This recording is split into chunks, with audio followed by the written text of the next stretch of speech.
எதெல்லாம் சொல்லக்கூடாதுன்னு சொல்லி கொடுத்துட்டீங்கன்னா நான் அதெல்லாம் சொல்ல மாட்டேன். ராகவே சொல்லக்கூடாதா? அவர் தாங்க டைரக்டரு.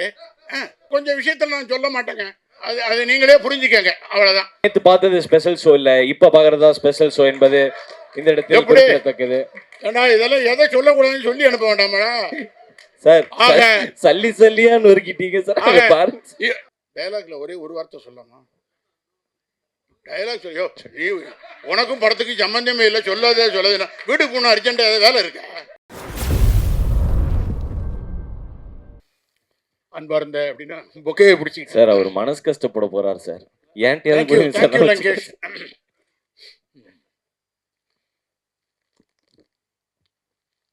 அனைவருக்கும் வணக்கம்.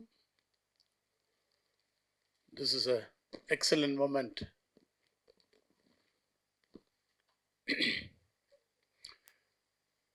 ஃபர்ஸ்ட் இந்த ப்ராஜெக்ட் வந்து இப்படி ஒன்று செய்ய போகிறோம் அப்படின்னு என்கிட்ட சொல்லும் பொழுது, இது வேண்டான்னா நான் செஞ்சால் சரியாக வராது, இதில் எனக்கு ஸ்பேஸ் எல்லாம் அவ்வளோ ஒன்றும் இல்லை, அப்படி இருந்தால் தான் என்னால் பெர்ஃபார்ம் பண்ண முடியும், இது எப்படியோ என்னவோ அப்படின்னு சொல்லி நான் கொஞ்சம் அப்படியே நழுவுனேன். அப்புறம்தான் என்கிட்ட வந்து பார்த்தவர் த என்டையர் ப்ராஜெக்டுடைய பெரிய உந்து சக்தியாக யார் யாரை எப்படி எப்படி கன்வின்ஸ் பண்ணணும் அப்படிங்கிறது பர்ஃபெக்டாக சொல்லி எடுத்து செஞ்சு இந்த ப்ராஜெக்ட் இந்த அளவுக்கு பெரிய லெவலில் கொண்டு வர்றதுக்கு காரணமாக இருந்தவர்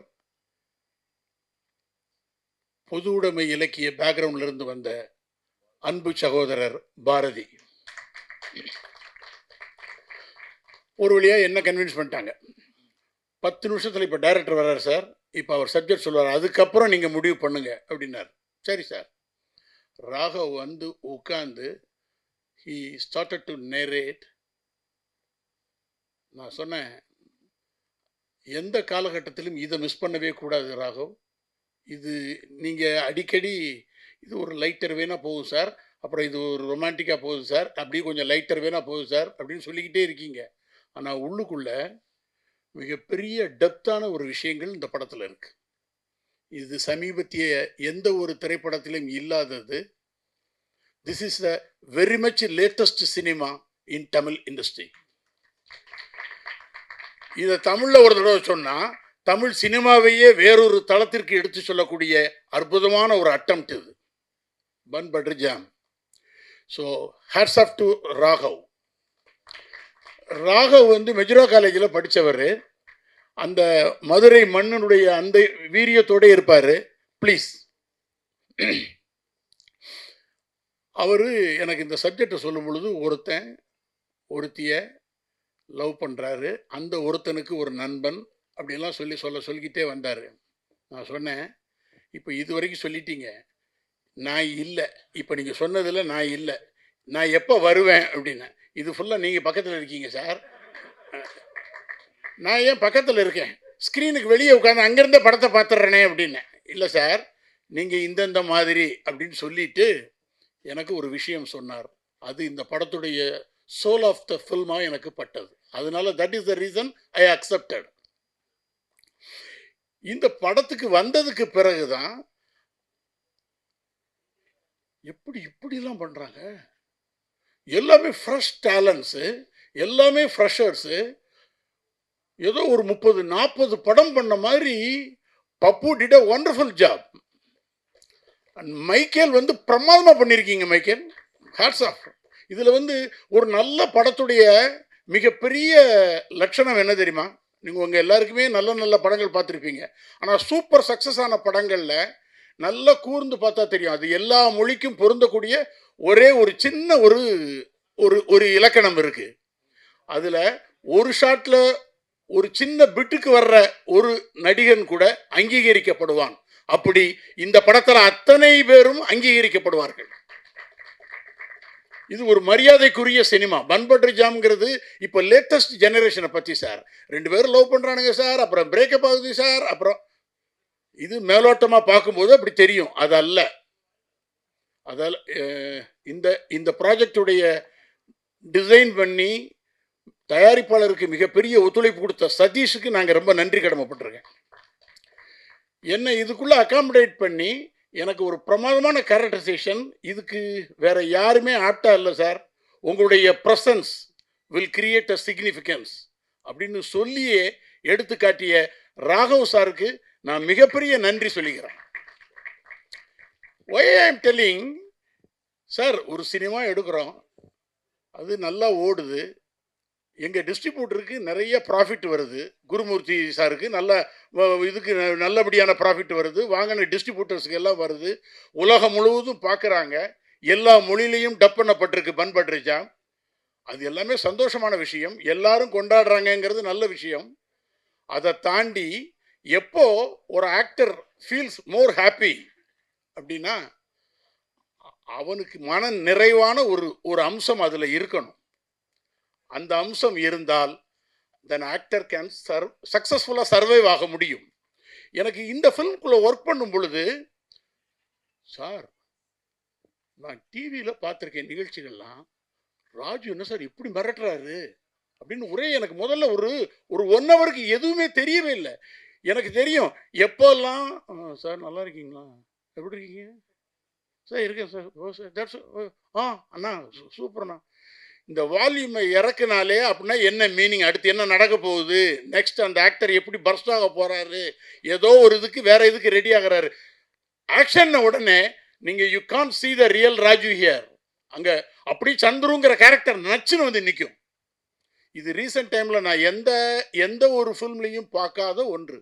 என்னுடைய கோஸ்டார்ஸ் நான் I have to thank my costar Saranya madam and Devadarshini madam, இவங்களுக்கு எல்லாருக்குமே நான் நன்றி சொல்கிறதுக்கு இன்னும் ஒரு காரணம் இருக்குது. லங்கேஷ் என் கூட ஆக்ட் பண்ணியிருக்கார் இந்த படத்தில்.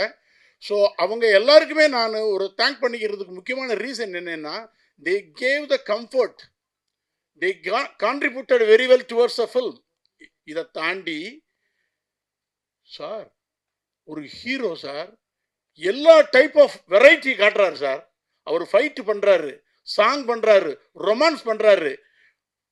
கூட தன்னை நேசித்த ஒரு பொண்ணு சொல்ல எப்படி சொல்லுவோம், அதை எவ்வளவு சொல்லுவோமா, தன்னை நேசித்த ஒரு பொண்ணு ஒரு இக்கட்டான இடத்தை கிரியேட் பண்ணும் பொழுது அப்போ சார் அப்படின்ட்டு பதறி அடிச்சுட்டு அவர் புறப்பட்டு வெளியே போவார். எல்லாருமே நெஞ்செல்லாம் பிடிச்சிக்கிட்டு உட்காந்துருப்பாங்க. ஆகா ஆகா ஆகா, இந்த பதட்டம் இருக்குல்ல, படம் பார்க்குற ஒவ்வொருத்தருக்கும் கிரியேட் ஆகும். ஏன் கதையிலிருந்து ஒரு சின்ன பிட்டு கூட நாங்கள் வெளியே சொல்லக்கூடாதுன்னு நினைக்கிறோம் அப்படின்னா, இதன் மூலமாக இன்ட்ரெஸ்ட் எங்களுக்கு லூஸ் ஆகிடுங்கிற அந்த மாதிரியான அபிப்பிராயம் கிடையாது. ஏன் படத்துடைய விஷயங்களை, சின்ன சின்ன விஷயங்களை, நகாசான விஷயங்களை எல்லாம் வெளியே சொல்லாததுக்கு முக்கியமான காரணம், இந்த படம் மாதிரி வேறு எந்த திரைப்படமும் இல்லை என்ற தனித்துவத்தோடு வர தயாராக இருக்கிறது.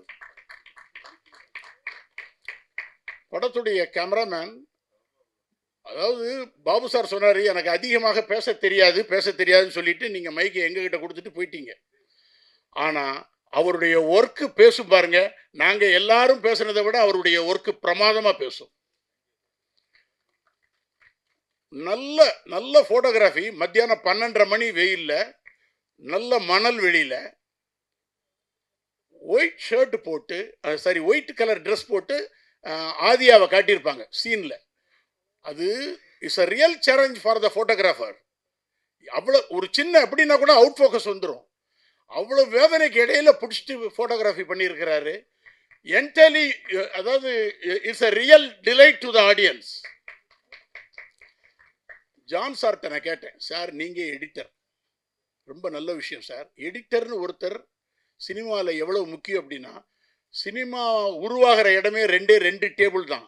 ஒன்று ரைட்டர்ஸ் டேபிள், இன்னொன்று எடிட்டருடைய டேபிள். சார் நீங்கள் பொய் சொல்லாமல் சொல்லுங்கள், முதல்ல ராகவ் கதையை சொல்லும் பொழுது உங்களுக்கு புரிஞ்சிச்சா அப்படின்னா. ஏன் அப்படி கேட்குறீங்க அப்படின்னா, புரிஞ்சிச்சா சார்? ஆமாம், கொஞ்சம் முதல்ல ஒரு மாதிரி இருந்தது. ஏன்னா யாருக்கும் எடுத்த எடுப்பிலேயே அவர் கதை நேரேஷன் புரியாது. அதுக்குள்ளே நீங்கள் போய் ட்ராவல் பண்ணதுக்கு பிறகு தான் ஆஹா ஆஹா அப்படின்னு. நான் நேற்று தான் இந்த படத்தை பார்த்தேன், பன் பட்டர் ஜாம். ஒரு சின்ன மனசுக்குள்ளே எனக்கு உள்ளுக்குள்ளே ஒரே ஒரு ஓட்டம் என்ன இருந்ததுன்னா, again we can repeat the film. திருப்பி திருப்பி பார்க்க தூண்டக்கூடிய ஒரு அற்புதமான படைப்பு பன் பட்டர் ஜாம். இந்த படத்துல மைக்கேல் பிரமாம் ஆக்ட் பண்ணியிருக்காரு, பப்பு பிரமாம் ஆக்ட் பண்ணியிருக்காங்க. இதெல்லாம் மறக்க முடியாத பாத்திரங்கள். ஒரு கேமியோ ரோல்ல ஒண்டர்ஃபுல்லா பண்ணிட்டு போயிருக்கார் நம்ம விதார்த். சொல்லக்கூடாதா? பேரே தப்பா சொல்லிட்டேன்ல. இப்ப எதெல்லாம் சொல்லக்கூடாதுன்னு சொல்லி கொடுத்துட்டீங்கன்னா நான் அதெல்லாம் சொல்ல மாட்டேன். ராகவே சொல்லக்கூடாதா? அவர் தாங்க டைரக்டரு. சரி, கொஞ்சம் விஷயத்தில் நான் சொல்ல மாட்டேங்க. அது நீங்களே புரிஞ்சுக்கங்க, அவ்வளோதான். முக்கியமான பாத்திரங்களில் முக்கியமான நடிகர் நடித்திருக்கிறார். அப்புறம் படம் நல்லா இருக்கு, படம் இன்ட்ரெஸ்டிங்காக போகுது. ஆனால் சொல்ல வேண்டிய விஷயத்தை நாங்கள் சொல்லணும். என்னன்னா, 2 கேர்ள்ஸ் பிரமாதமாக ஆக்ட் பண்ணியிருக்காங்க. ஒவ்வொருத்தரும் தமிழ் சினிமாவில் கேர்ள்ஸ் எல்லாம் சொல்லலாம் ஐயா, அதுவும் சொல்லக்கூடாதா? சொல்லலாம்ல சார்? அதானே. யூஸ்வலாக நம்ம ஃபிலிமில் வந்து ஒரு கிளாமர் டாலாக தான் யூஸ் பண்ணுவாங்க. இந்த ரீல்ஸ் போடுற ஒரு காலேஜ் பொண்ணா பவ்யா பண்ணியிருக்காங்க. She is going to become a darling of Tamil mass. Wonderful, wonderful, you did a good job. ஆதியா பண்ணியிருக்காங்க. Excellent artist, great to work with you people. இந்த மாதிரி ஃப்ரெஷ் டேலண்ட்ஸ் கூட நாங்கள் ஒர்க் பண்ணும் பொழுது என்னை நானே புதுப்பித்துக் கொள்ளுகிறேன். நான் கொஞ்சம் ரெஃப்ரெஷ் ஆகிக்கிறேன் உள்ளுக்குள்ளேயே. சார், ராஜு சார் கூட நடிக்கும் பொழுது நேற்று ஒருத்தர் படம் பார்த்துட்டு சொன்னார், சார் இந்த மாதிரி ஒரு அப்பா எங்களுக்கெல்லாம் இருக்கணும்னு நினைக்கிறேன் சார், அது ராஜுவுக்கு கிடைச்சிருச்சு சார் அப்படின்னு படம் பார்த்தவர் என்கிட்ட படம் முடிச்சுட்டு என்கிட்ட பேசினார். எதுக்காக அந்த ராஜுங்கிற ஒரு நடிகர் எப்படி ஜெல்லாக முடியுது அப்படின்னா, நீங்க நல்லா நினைச்சு பாருங்க, ஈகோ இல்லாத தன்மை தான் ஒருத்தரை சக்சஸ் உடைய உச்சத்துக்கு கொண்டு போகும். ஆஃப்டர் லாங் டைம் ராஜு கிட்ட நான் அதை பார்க்கிறேன். plenty of talents without ego, ready to receive at any time with any creator, because Raju himself is a creator. So இந்த படத்தில் ஒர்க் பண்ணது எனக்கு ரொம்ப மறக்க முடியாத பெரிய அனுபவம். இந்த படத்தில் டயலாக்ல ஒரே ஒரு வார்த்தை சொல்லணும். டயலாக் சொல்லியோ, நீ உனக்கும் படத்துக்கு சம்பந்தமே இல்லை, சொல்லாதே வீட்டுக்கு போன அர்ஜென்ட்டாக வேலை இருக்கா சார்? சார், ஒன்னொன்னா சொல்லி 30 வருஷமா ஓடிட்டு இருந்த கடிகாரத்தையும் முடிச்சு விட்டீங்க சார். அவர் இப்போ வெளில போயிட்டு வந்துட்டாரு சார். அப்படியா? ஆமா சார். சொல்லுங்க சார், நீங்க சொல்லலாம் சார், சொல்லுங்க சார். சரி சரி சரி. ஒரு 2 ஜெனரேஷனுக்கு கூடிய ஒரு வார்த்தையை மட்டும் சொல்லலாம்லப்பா, அது சொல்லலாம்லப்பா. ஓகே. ஒருத்தர் லவ் பண்ணா, லவ் பிரிஞ்சிருது, பிரேக்கப் ஆகிடுது, அவன் கூட போனா, இது பண்ணா, இந்த மாதிரிலாம் ஒரு மாதிரி இந்த ஃபில்ம் மாதிரியே போகும். இளைஞர்கள்லாம் கொண்டாடிக்கிட்டே இருப்பானுங்க. அம்மா அப்படின்னு ராஜு கூப்பிடுவார் அவங்க அம்மாட்ட. அம்மா, அந்த பொண்ணை போய் கல்யாணம் பண்ண சொல்ற, அவன் என் ஃப்ரெண்டுமா. சார், ஸோ நேத்து பார்த்தது ஸ்பெஷல் ஷோ இல்ல, இப்ப பாக்குறதா ஸ்பெஷல் ஷோ என்பது இந்த இடத்தில் குறிப்பிடத்தக்கது.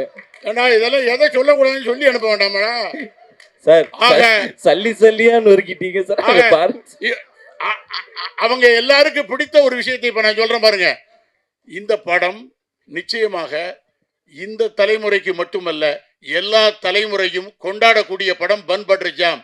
அவசியம் ஜூலை 18 பாருங்க. எப்படி? Thank you sir. கிளைமேக்ஸ் மட்டும்தான் சார் சொல்லு. Thank you sir.